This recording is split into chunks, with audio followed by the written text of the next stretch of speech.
Here's what a recent Metro UK article predicted with, quote, a high degree of accuracy will be FromSoftware's future output. Needlessly frustrating games with no story, sky-high difficulty, a terrible interface, bad animation, and janky combat. What's most annoying, though, is that I want to love them and can't. That's quite the claim. Naturally, as a FromSoft devotee whose commitment is literally more than skin deep, I disagree, and I'm going to document how and why. But first, I want to stipulate that everyone is entitled to their opinion, and I have no intention on ragging on this author. No one has to like any game, and FromSoft and Souls-like games have idiosyncrasies that are just inevitably never going to mesh with some people, perhaps even most people. But the article makes several claims of fact that are objectively false, and given that this is a public-facing article, those claims, to my mind, are equally subject to public-facing disputation. Further, where the claims are subjective, I won't call them incorrect because they're not, but I'll explain why I personally don't agree or find their claims objectionable. Now, right off the bat, as we can see here, the article has a curious framework, rooting its criticisms in the janky and clunky mechanics and graphics of Dark Souls 1. Now, I personally discovered FromSoftware and its games around 2017 when I first played Dark Souls 3, my first Soulsborne game. So for me, too, Dark Souls 1 feels awkward and outdated, but that's the same for any old game. Dark Souls 1 is a game that came out in 2011, 14 years ago. I love Skyrim, which came out around the same time, but I can only tolerate Skyrim with a heavy degree of graphic mods. If I wrote an article that put Elden Ring in the title, I would not start by discussing something that was produced using technology a decade and a half old. So it's a bizarre way to frame the entire discussion. Now, though, with the next segment, we're moving from opinion into outright falsity with the following claim. This description is just entirely unrecognizable to me. Elden Ring has a jump feature that previous games lacked, and that's just an objective fact. There's nothing awkward or insufficient about this jump. It allows for traversing ledges and impediments, and it's useful in combat for executing punishing jump attacks. This, again, is objectively a new transformative aspect of gameplay and indisputable evolution. Part of the difficulty of this passage in the article is the poor use of adjectives, whose meanings are either so broad or so imprecise as to obscure the line between fact and opinion. It's hard to think of an opaquer way to describe a menu than, quote, fiddly, and I have no idea what that's intended to convey. What precisely is a, quote, bad camera? In the realm of opinion, even the most sophisticated or clarity-optimized camera could be bad in some people's eyes. In the world of fact, it might be a claim about objective inadequacy relative to industry standards. I'm not sure which is meant here, but I'm going to treat it as an assertion of relative quality. On that score, I really don't think it's true. In 99% of cases, the lock-on function works perfectly well. All of the gameplay we've seen so far has featured my own locked-on combat, and it seems entirely without issue to me. Now, I'll gladly make a concession to the author in about 1% of cases. There are certain large enemies for which the lock-on feature works disastrously. It's functionally useless in Placidusax's case, and your only realistically viable option in that fight is to play locked off. In the case of Fortisax and Lanciax, the camera sucks, but it can be made to work with great effort. For many people, the preferable option is going to be to fight these bosses locked off, but I suck at locked off combat, so I'll bend over backward to make it work when possible, and I indeed managed to do so, but those fights and several others are certainly worthy of criticism from the lock-on perspective. In my video about dragons in FromSoft games, I actually devote an entire segment to lock-ons in FromSoftware games and their evolution and what they are trying to do as far as I can tell. So you can see that for fuller thoughts. But the main point here is that you can play 99% of these games locked on to enemies without ever encountering any significant hindrance, so the author's claim seems unaligned with reality. As for the menu, you can't pause because these games allow for co-op and invasion, and you can't pause live online combat. In Sekiro, there's no online option, and lo and behold, the games allow you to pause. I suppose you could argue that if you manually switch games like Dark Souls and Elden Ring to offline mode, you should have a pause feature, but this feels like a rather insignificant quibble. But I wouldn't condemn someone for thinking this, I guess. As for the quote, fiddly menus, I mean, I don't know how to approach that. I suppose it's an opinion, in which case, fair enough. I guess I'd say the menu is sort of representative of this genre of games as a whole, though. As I've said many times, playing Dark Souls 3 for the first time was a perspective-altering experience. Literally everything was alien from anything I'd encountered before. The gameplay, the difficulty, the regenerating enemies and the bonfire system, the environmental storytelling, and, of course, the menu. But for those of us who love the games, there's joy in coming to not only understand, but become adept at these novelties, and the menu is no exception. If we look at the Elden Ring menu, things like crafting, inventory, and equipment seem totally straightforward, so I'm going to assume that the author is referring to the way stats are communicated. And for a first-time player, this is legitimately confusing and overwhelming. It certainly was for me. One of my earlier series on this channel actually broke all of this down, and it indeed took several videos to explain everything. So yeah, there's a lot of information here, and it's probably not communicated in the clearest way. But on the plus side, if you put the work into understanding it, it provides a huge latitude for technical and personal customization and optimization. Knocking out major categories and thinking about things in terms of categories makes it much easier. Mage versus melee lets you lop off certain attributes from your consciousness almost entirely. Then you have a more manageable chunk of things to understand: health, stamina, light and fast attacks versus heavy and strong attacks. Once you figure out the scaling system and how weapons can be both upgraded to boost intrinsic damage and attributes upgraded to boost affiliated damage, the details more or less snap into place. Now, of course, there are granular exceptions and stipulations and additions to everything I've just said, but what I would argue is that what I outlined here is all a casual player needs to know to adequately navigate the menu. So the menu, like a game as a whole, requires a certain level of buy-in. If you're not willing to do that, you're probably not going to have the patience or investment in the game as a whole either. Again, that's totally fine, but for those who want to, the attribute and scaling systems are 100% learnable. The claim about the nature of the combat system is puzzling in the extreme on a number of fronts. First, just taking it at face value at its most literal level, hitting an enemy, waiting, and then hitting them again. I mean, what else is there? Fundamentally, all combat is a give and take of offense and defense. The alternatives are either constant defense or constant offense, neither of which seems remotely fun. If we take it a little less literally and give it a bit more of a liberal interpretation, let's evaluate the assertion that combat centers around hitting once, running away, and then hitting again. This article was actually released at a fortuitous time, as I'd literally just made a video about my central rule of FromSoftware combat being don't run away.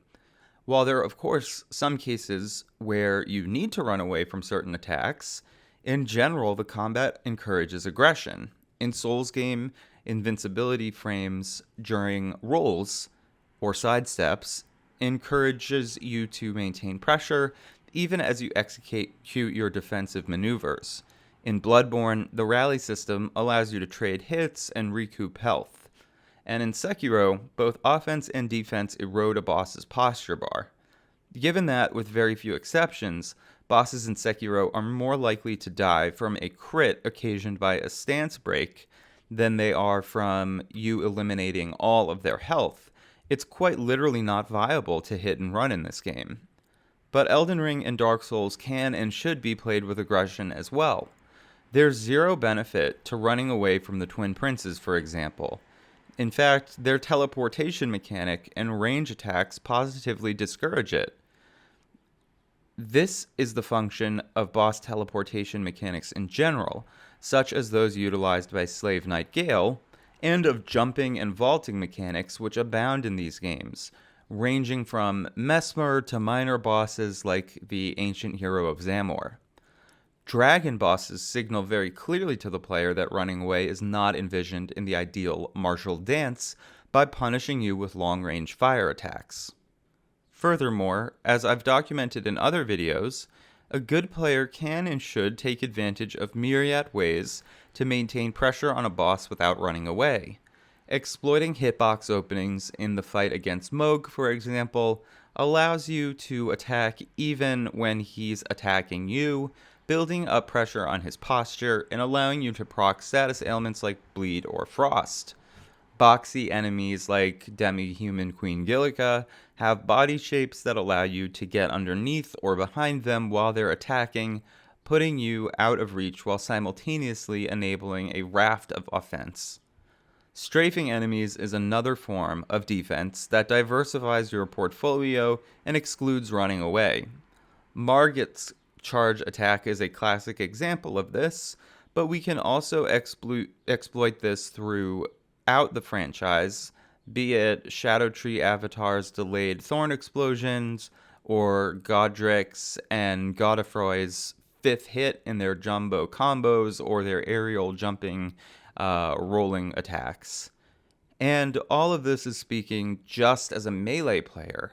If you add in all the mage builds you can make, you can play with distance to execute range attacks at a steady pace once you learn to overcome the boss's anti-range mechanics.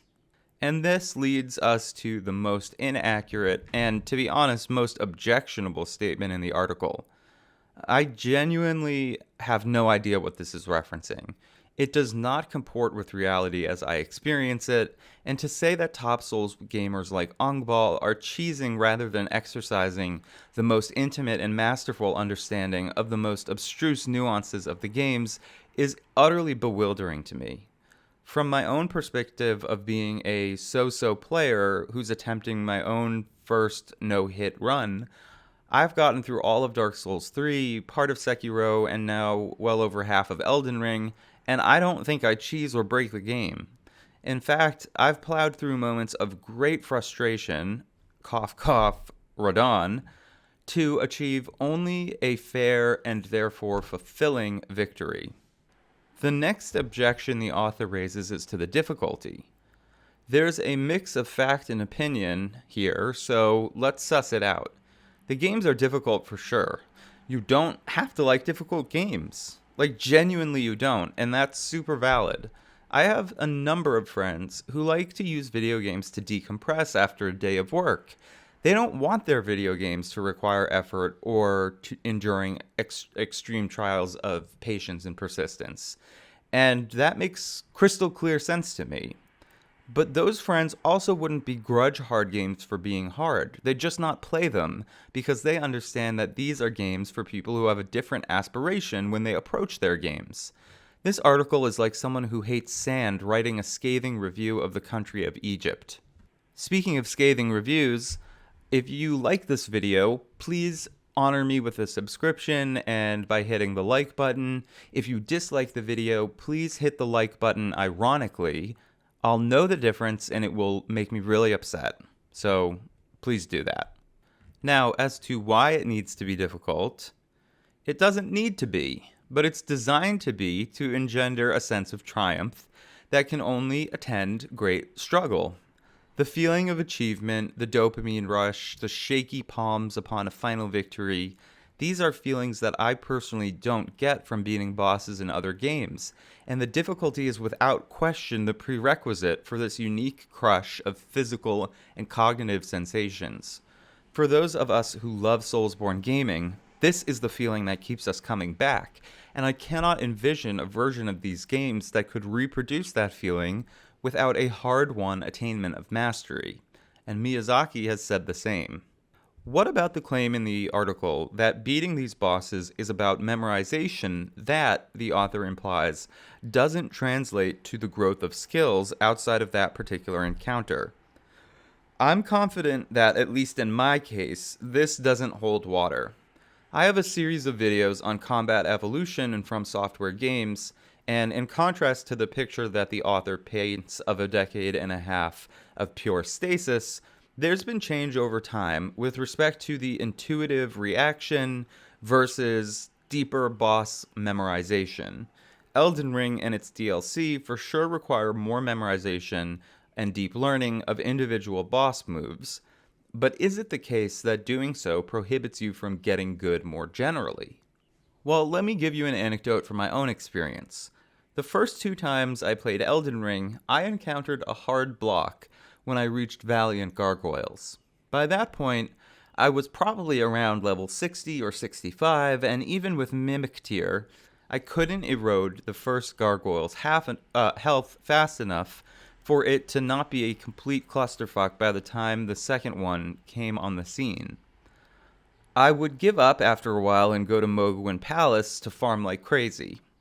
Now, don't get me wrong, I still think the Gargs are a badly designed boss, and I was dreading the encounter when I stepped in it for my no-hit run the other day. But I was shocked by how little trouble it gave me. It took me about an hour to do it, solo with no damage, without any summons.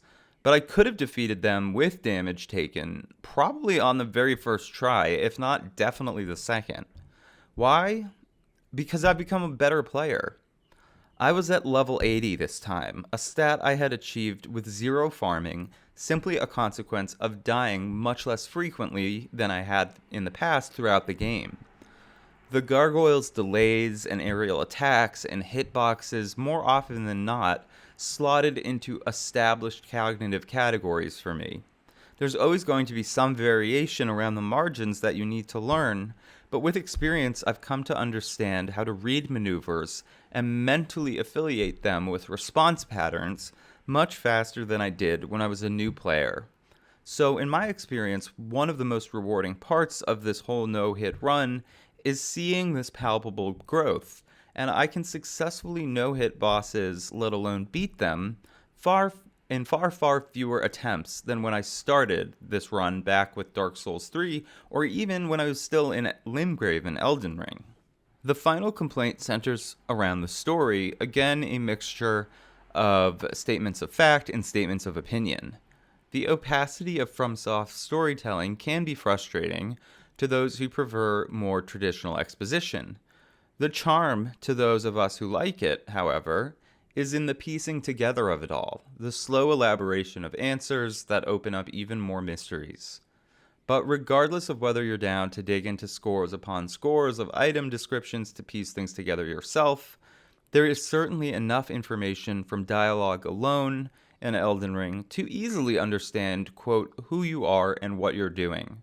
It's definitely true that unless you're quite committed to lore, you're probably not going to be able to figure out everything on your own. But even as the author acknowledges, being able to absorb media outside of, but about the game is something that essentially gives you bonus content. And the depth of Elden Ring's lore especially opens up such a capacious expanse for lore analysis that one can spend hundreds of hours watching compelling videos on YouTube. The indeterminacy of some aspects of the lore is, in my mind, actually a strength, as it endows you as a player with a creative and participatory role in the story. I love thinking about theories and questions that don't have answers. For me, was Marika involved in the Night of the Black Knives is a big one. With evidence for both yes and no, you can construct coherent, alternative storylines of your very own. But even though there is intentional ambiguity woven into the story for this very reason, it shouldn't be mistaken for carelessness or sloppiness. For the things that FromSoftware wants you to know as fact or wants you to take away as key themes, the story is incredibly deliberate and sophisticated. Let's just take Godric, for example, and what he's doing with this whole grafting situation. If he kills you, he'll exclaim, "Great Godfrey, didst thou witness?" We also see iconography in his castle showing his admiration for his forebearer. Then, at the total opposite end of the game, we meet Godfrey and his lion companion, Sarash, who's grafted to Godfrey in a much less literal and much more sort of metaphysical sense. And what Godric is up to begins to make sense. Godric's obsession with grafting body parts onto him aims to mirror in much cruder terms the relationship between Godfrey and Sarash, but Godric is a bad interpreter. He views Sarash as an enhancement of Godfrey's physical power, which he thinks he can reproduce merely by grafting various body parts onto him. But we know both from lore items and from dialogue within the Godfrey fight that Sarash was actually there to tame him, to abate his power, and to make him more regal. In fact, Godfrey's true power comes when he violently divests himself of Sarash, the exact opposite of how Godric understands the relationship, and a fascinating foil for Godric's Phase 2, where, in contrast to Godfrey taking something off of his body, Godric adds the dragon head. And so, two characters on polar opposite ends of the game are thematically linked and enriched through a meticulous, intentional, environmental storytelling. So, yeah, I mean, I pretty much disagree with everything in this article. My intention wasn't to dump on the author personally, whose overall tone was much less rebarbative than I expected from the title. But it's my understanding that authors of articles in general don't exercise much control over the headlines assigned to them. Rather, in this video, my intention was to offer my own thoughts and, when appropriate, rebuff some claims that veered from valid opinion into indisputable, false statements of fact. I hope you enjoyed it, and as always, thank you very much for watching.